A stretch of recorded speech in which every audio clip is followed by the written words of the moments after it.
ಹಾಗೊಂದು ನೋವು ನಿಮ್ಮದೊಬ್ಬರಂತೆ ಅಲ್ಲ, ಪ್ರತಿಯೊಬ್ಬರಿಗೂ ಒಂದಲ್ಲ ಒಂದು ರೀತಿಯ ಸಮಸ್ಯೆ ಕಾಡುತ್ತಲೇ ಇರುತ್ತದೆ.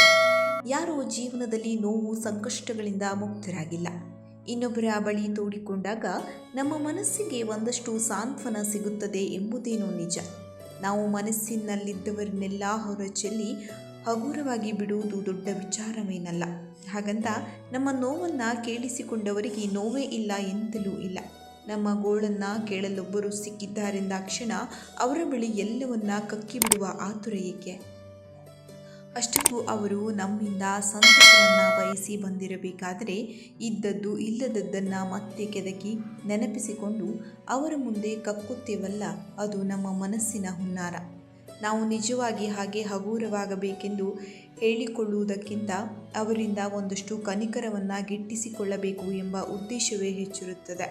ಅದು ಯಾರೇ ಆಗಿರಬಹುದು, ಎಷ್ಟು ಹತ್ತಿರದವರೇ ಇದ್ದಿರಬಹುದು, ನಮ್ಮೊಳಗೆ ಒಂದು ಕುದಿಯೇ ಮನೆ ಮಾಡಿದ್ದಿರಬಹುದು. ಅದನ್ನು ಹೊರಚೆಲ್ಲಿ ಅವರ ಮನಸ್ಸನ್ನು ಕಹಿಗೊಳಿಸುವುದುಂಟಲ್ಲ, ಅದರಂತಹ ವಿಚಿತ್ರ ಮನಸ್ಥಿತಿ ಮತ್ತೊಂದಿಲ್ಲ.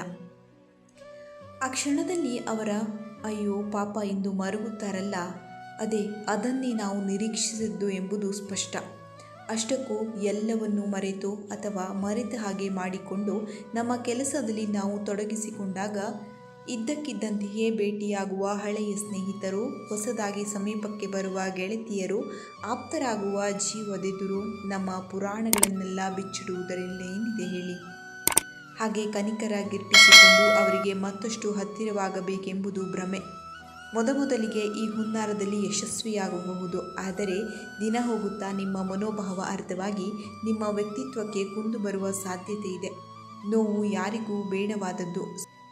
ಸ್ವತಃ ನಮಗೆ ಅದು ಅಸಹ್ಯವೆಂದಾಗ ಮೇಲೆ ಬೇರೆಯವರಿಗೇಕೆ ಬೇಕು? ಅದರ ಬದಲು ಕಳೆದದ್ದು ಕಳೆದು ಹೋಯಿತು, ಹೊಸ ಹೃದಯಗಳು ಹತ್ತಿರ ಬಂದಾಗ ಸಂತಸವನ್ನು ಚೆಲ್ಲಿ ಮತ್ತೆ ಅಲ್ಲಿ ನೋವು ನಳಿಕೆಗಳು ಬಾರದಿರಲಿ. ಅದರ ಸ್ಥಾನದಲ್ಲಿ ಖುಷಿಯ ಬಗ್ಗೆ ಚುಮ್ಮಲಿ. ಹೊಸತನ ಹೊನಲಲ್ಲಿ ಸಂಬಂಧಗಳ ಚಿಗುರು ಅರಳಬೇಕು. ಆಗ ಮಾತ್ರ ಜೀವಗಳ ಸಂವಹಕ್ಕೆ ವಿಶೇಷ ಅರ್ಥ ಬರುತ್ತದೆ.